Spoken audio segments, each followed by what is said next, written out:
How many terms of the A P are, ಇದು ನಿಮ್ಮ A P, are needed to make the sum -55. ಸರಿ. Explain the reason for the double answer.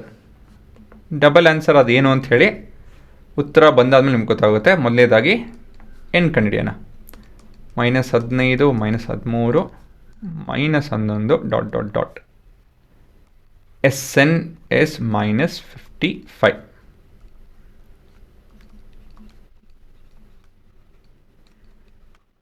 Working. ಇಲ್ಲಿ ಮೊದಲೇ term ಏನೋ -15, ಮತ್ತು common difference -11 -13 2 ಅಲ್ವಾ.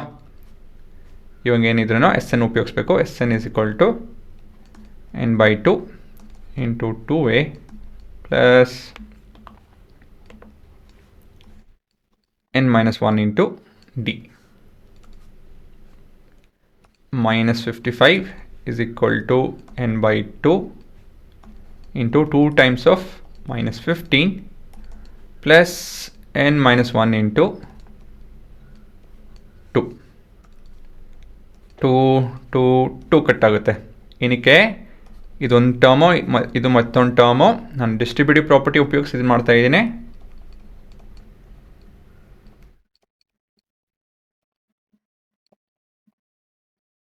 ಅಲ್ವಾ. So we gonna cancel 2 and 2 and 2 over here. ಗೊತ್ತಾಯ್ತಾ? ಸೊ ಈ ವಿಷಯ ಸ್ಟಾರ್ ಕೊಡ್ತೀನಿ. ಇಂಥ ವಿಷಯಗಳು ನೀವು ಕಲಿಬೇಕು. ಆಯಿತಾ ಹುಡುಗರ? ಹಾಂ, -55 n times of -15 plus n-1 ಅಲ್ವಾ. ಸೊ ಇವಾಗೇನೋ ಇದು -55 ಆ ಕಡೆ ಟ್ರಾನ್ಸ್ಪೋಸ್ ಮಾಡೋಣ. ಸೊ ಇದು -16 ಆಗುತ್ತೆ. n into n square. ಇದು -16 into n plus 55 is equal to 0. Okay. So end of it, this is a quadratic equation in 2 variable. So when multiplied, I should get 55 and -16. ಸರಿನಾ? So ಇಲ್ಲೇನಾಗುತ್ತೆ? Plus or minus 1 and 55, 5 and 11. ಸರಿನಾ? So ಯಾವ combination ಸರಿ ಹೋಗುತ್ತೆ ಇಲ್ಲಿ? ಹೌದು, -11 plus 5. ಕರೆಕ್ಟಾ? Plus into minus S, plus into minus S minus, ಮತ್ತಿದು ಆ್ಯಡ್ ಆಗಲ್ಲ. ಮತ್ತೇನಾಗಬೇಕಿದು? ಹೌದು, ಎರಡು ನೆಗೆಟಿವ್ ಆಗಬೇಕು. Negative into negative is positive. ಇವೆರಡು ಆ್ಯಡ್ ಆಗುತ್ತೆ, -16 ಬರುತ್ತೆ ಅಲ್ವಾ. So n square -11 n -5 n -55 plus 55 is equal to 0. So n is common, -5 is common, and -11 is equal to 0. And we have n-11 times of n-5 is equal to 0. So the roots are alpha is equal to n-11, which is equal to 0. So n is equal to 11. Then beta, which is n-5, is equal to 0. So n is equal to 5.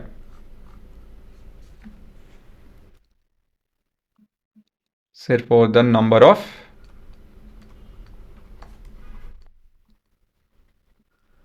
terms are 11 and 5. ಹಾಂ, ಇಲ್ಲಿ ಎರಡು ಉತ್ತರ ಬಂತು. ಅದೇಗೆ ಸಾಧ್ಯ? ಅದೇ ಪ್ರಶ್ನೆ. ಎರಡು ಉತ್ತರ ಹೇಗೆ ಬರೋಕ್ಕಾಗುತ್ತೆ? ಒಂದು ಸೀಕ್ವೆನ್ಸಲ್ಲಿ ಎರಡು ಅಂದರೆ ನಿಮ್ಗೆ ನೋಡ್ತೀನಿ ರೀ, ನಿಮ್ಗೆ ಗೊತ್ತಾಗುತ್ತೆ ಅವಾಗ. ಇದನ್ನು ಎಕ್ಸಿಕ್ಯೂಟ್ ಮಾಡೋಣ. ಇವಾಗ ಏನಪ್ಪ ಇದು ಸೀಕ್ವೆನ್ಸು? ಮೊದಲೇ ಟರ್ಮ್ ಬಂದು -15, ಕಾಮನ್ ಡಿಫ್ರೆನ್ಸ್ ಬಂದು 2, 11 ಟರ್ಮ್ ನೋಡೋಣ. ಫಸ್ಟ್ 11 ಟರ್ಮ್ಸ್ ಇದನ್ನು ಕಾಪಿ ಮಾಡ್ತೀನಿ.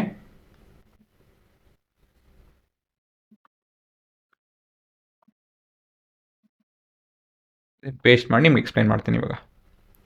So this is your note. ಹಾಂ, ಮೊದಲೇ ಐಟಮ್ ಇಲ್ಲಿ ನೋಡಿ, ಇಲ್ಲಿ ಮೊದಲೇ ಐಟಮ್ ನೀವು ಆ್ಯಡ್ ಮಾಡಿ -55 ಬರುತ್ತೆ. ಅದು ನೋಡ್ಸೋದಕ್ಕೆ ಹೋಗಲ್ಲ ನಾನು. ಅದು ಬಿಡ್ತು ಅಂತ ಹೇಳಿದ್ರೆ ಈ 11 ಟರ್ಮನ್ನು ಏನೋ 55 ಕೊಡ್ತಿದೆ ಅಂತ. ಅದೇ ಸಾಧ್ಯ ನೋಡಿ, ಒಂದು ಸೆಕೆಂಡ್ ನೀವೇ ನೋಡಿ ಗೊತ್ತಾಗುತ್ತೆ. ನೋಡೋದು ಏನಕ್ಕೆ ಅಂತ ಹೇಳಿ, ಏನಕ್ಕೆ ಅಂತ ಹೇಳಿ. ಇವಾಗ ನೋಡಿ, ಇದು ಮೇಲ್ಗಡೆ ಬರೀತೀನಿ. This is -55. ನೀವು ಆ್ಯಡ್ ಮಾಡಿ ನೋಡಿ. ಅದ್ರ ಜೊತೆಗೆ ಇದು ಕೂಡ, ಈ ಭಾಗ ಏನು ಕಾಂಟ್ರಿಬ್ಯೂಟ್ ಮಾಡ್ತಿದೆ ನೋಡಿ. ತಪ್ಪಾಯ್ತು ಇದು.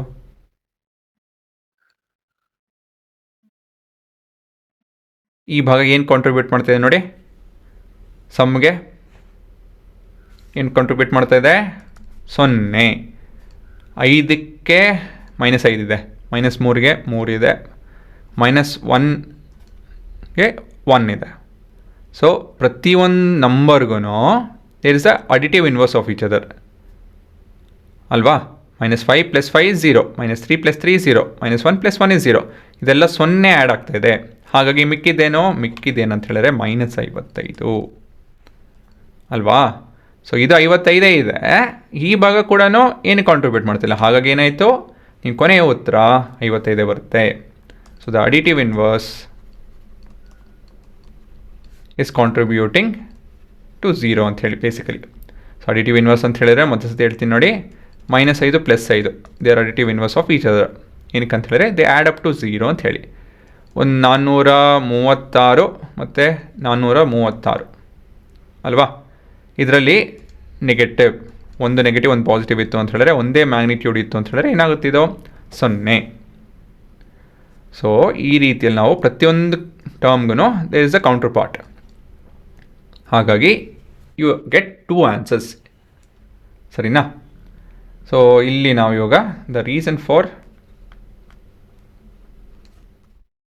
ಡಬಲ್ ಆನ್ಸರ್ ಅಂತ ಹೇಳಿ, ಡಬಲ್ ವ್ಯಾಲ್ಯೂ ಆಫ್ n ಅಂತ ಹೇಳಿ ನಾನು ಉತ್ತರ ಬರಿತಾಯಿದ್ದೀನಿ.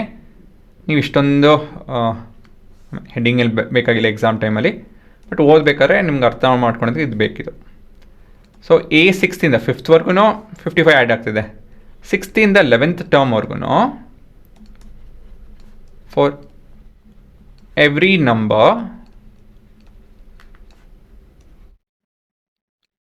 there is an additive inverse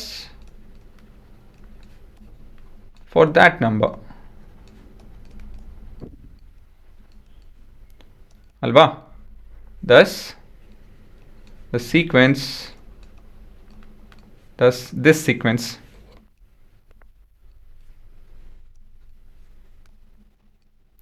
add to 0 ಅಲ್ವಾ. ಹಾಗಾಗಿ ನಮ್ಮ n ವ್ಯಾಲ್ಯೂ S5 = S11. ಎರಡಕ್ಕೂ ಒಂದೇ ಬರುತ್ತೆ. ಸೊ ಅದಕ್ಕೆ ಹಾಗಾಗಿ n ವ್ಯಾಲ್ಯೂ 2 ಇದೆ ಅಂತ ಹೇಳಿ ಅಲ್ವಾ. ಆಯ್ತಾ ಹುಡುಗರೆ. ಸೊ ಇದು ನೀವು ಎಕ್ಸಾಮಲ್ಲಿ ಬರೆಯೋದಂತಲ್ಲ, it's only for your understanding. ನೀವು ಅರ್ಥ ಮಾಡ್ಕೊಳೋಕ್ಕೆ ಮಾತ್ರ ಇದು. ಉತ್ತರ ಬಂದು ಈ ಭಾಗ ಮತ್ತು ಈ ಭಾಗ.